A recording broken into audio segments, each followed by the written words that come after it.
אני לא מאמין ששברתי לך את הכיסא. Come on now, dog. Come on, man. תקנו אותו, עכשיו אנחנו יכולים לראות אם יעלו אותנו למטוס. מלא. טוב, אלון הספיק לבוא עם הכיסא, אני לא מאמינה. אורל, ספר אותו עכשיו. איזה אושר. איזה אושר. יאללה, רצים. יאללה, בריצה. אורל, תשתה את הקפה בשלוק כבר. אפשר לשים המדבקה ישר לשם כאילו. מה אתה הספקנו? בוא נראה, בודקת. אני בטוח שאני כאילו יצירתי, ושמתי את כל המזוודות ואת זה מעל, כמו דובדבן שבקצפת כזה. הוא דפק צמיחה חופשית מ2 מטר גובה.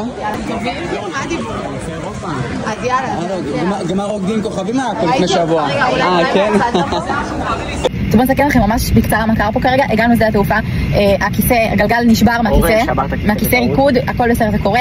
אלון הוקפץ, לקח את הכיסא לדורון, הוא טיפל בכיסא, הוא הלחים בחזרה את הגלגל. אלון החזיר לפה את הכיסא. אנחנו בשנייה האחרונה הגענו לדלפק של אל על ונתנו להם את הכיסא שיעלו אותו לבורדינג של המטוס, ואיכשהו הספקנו להגיע, ואנחנו פה, אנחנו נמצאים במטוס. מטורף לגמרי. מה קרה פה?